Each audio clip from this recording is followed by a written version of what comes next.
Hey guys, I'm really excited to let you guys know that we are finally up in Goodsprings and getting set up for the next welding workshop.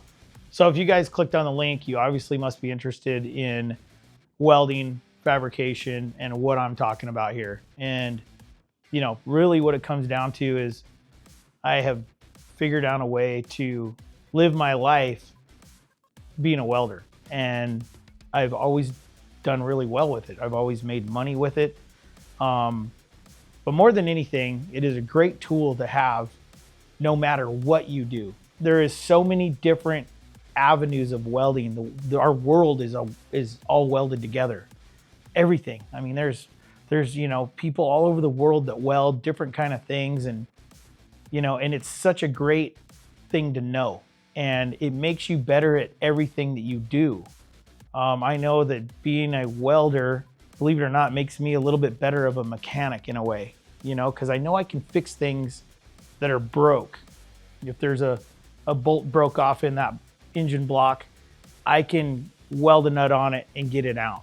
If something's bad enough where I have to plug weld it and tap it and drill it, I can fix it.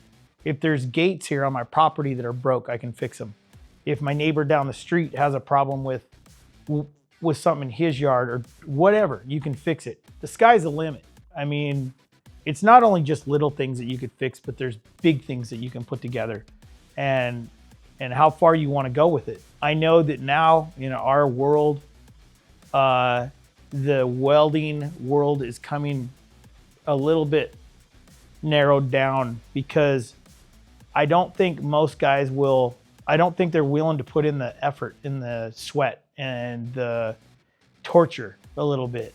I feel like most guys that weld, maybe their upbringing in life was a little rough, so it's not hard for them. But it's for everybody. I mean, in my welding course, I probably have 35 or 40 women come, wives with their kids, and then daughters. I mean, and most of the time, I mean, I hate to say it, but the girls are just out welding you boys sometimes. I'm not gonna lie. Like, I tell the dads when they come, listen, don't be alarmed if your daughter out welds you, because they just have a steady hand and they're in here for a different experience.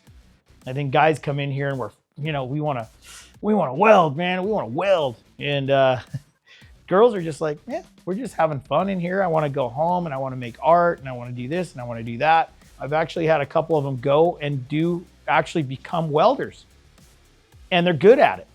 And they could sit in a corner and TIG weld things together and make a ton of money. I think it's a good way to get in your head. Like, I don't know what it is, and I try to explain this to a lot of my students that come. Once you pull that hood down, it's just you and that piece of plate. Like, there's nobody there but you and that piece of plate. It's applying your talent to it. And that's what, once the hood comes down, it's just you and that plate, and there's something peaceful about it. I don't know how to explain it. If you're a welder and you're watching this, you'll know what I'm talking about. Once that hood gets down, you're hyper focused on what you're doing, and you want that weld to look good. You want to have good penetration. You want to know that whatever you're putting down is going to hold together. And a lot of it comes to setting up a machine and how it works, whether you're MIG welding or TIG welding or stick welding. There's a lot of manipulation going on there. I mean, there's a lot of stuff that you manipulate. You can run that thing at a certain heat and weld 3 different thicknesses of metal, manipulating the machine. So it's not overly complicated, but when you get that pitter patter and pop pop pop, or it's doing something really weird, and it's like, oh, well, maybe you got the wrong gas in it. Your settings are not set up right. That's the things that I want to really teach you when you come here. I think it's really important that a lot of that struggle in my younger life was being a little intimidated and a little scared of a new machine and how it worked. And we didn't even have machines that have this much technology in them. When I was younger, when I started welding, it was a stick welder, and it was a knob and it was a switch, and that was it. And you just figured it out. Once we moved to an old Miller-Matic 35 back in the old days, they were just plug in your heat and dial it in. Simple.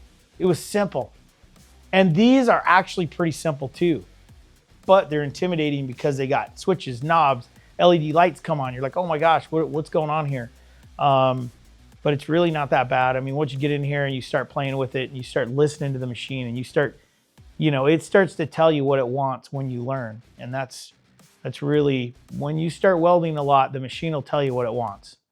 And you just dial it into that point. But it is a great trade. I feel like we are losing welders in the world. So if there's any young guys out there that are interested, go talk to your mom and dad. There is no reason why you guys shouldn't be here. You need to learn how to apply it to a real thing. You can sit in here and weld on a bench all day long, but it's applying yourself to a real thing. And that's where it gets a little scary. Once you pull up out there, it's really comes down to geometry and, how am I going to make sure this thing's not going to ever break again? Even if you're the best welder in the world, it's how are you going to set it up? And I'm here to answer those questions when you guys come and hang out. We don't want to get too crazy in here. I want to have some fun. Let's do some welding. Let's work on an old car.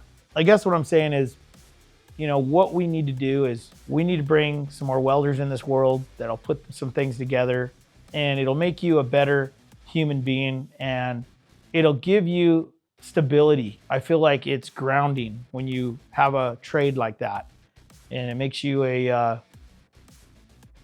proud. It makes you real proud. And I think that a lot of the guys, I've had maybe 300 students in the last couple of years come in. When they leave here with a little bit of a pep in their step. You know what I'm saying? Like, I'm going to go home and now I'm going to do this and I'm going to do that and I'm going to do this and I want to make this and I want to build that. And it just, man, it makes you come alive. It really does, because before it's intimidating. It's a little scary. It's like, I don't know what to do for sure. But it's like, once you get it dialed in, you know what gas to run and, how much gas should you be flowing through your torch and where it's supposed to be set up and what all the little things are for thicknesses and what wire do we use for this thickness or that thickness. You're like, it's a lot. But once you come and you realize that we can narrow it down and that you can manipulate that machine with the wire in it for a couple of different thicknesses of metal, and I'll show you how to do that. A couple of stories that are pretty cool is, one of them is a 11-year-old girl. She came to my course with her dad. Her dad took the course, then she took the course, and then she started building like all kinds of stuff for like the church. Like, she was building benches. Well, she started off with horseshoe art, and then she started building these tailgate benches and all this stuff. And I mean, this girl's like, now she's probably, gosh, she can't be over 14, and she's still out there doing it, and that to me is like, that's super cool. I mean, we got a 11-year-old girl that came to my course, and you got to come with your parent. You can't come alone, but you put those big old gloves on them and you put the hood on them. These little people in my shop this big welding away. It was awesome. And now she's applied it probably more than most people. Like, it's pretty amazing, but then I got the guys that just want to come and we want to hang out. We're here to enjoy this area, enjoy what we do, talk cars, learn how to weld a little bit, no pressure, no pressure. We're just having fun. And that's what this experience is about. This is an experience to come hang out with me in my little garage and let me show you guys how to do a trade. That's it. So before I go, I just want to say thanks to all my students. If you're watching now, everybody that's come has been so wonderful to work with. I've had a great time with everybody that's come to the course, and I know it works. It's just so much fun. As a matter of fact, if you're watching this and you came to my course, comment below and just let them know your experience, because that's what this is all about. It's an experience. If you have been here at my old shop, I want you back at this one. And I told you guys that I was going to work really hard at getting this set up so you guys can come and hang out, live this experience with me, have a great time, and go home. It's so much fun. There's a lot of guys out there that'll go spend $20,000 to shoot a bull elk up in Montana.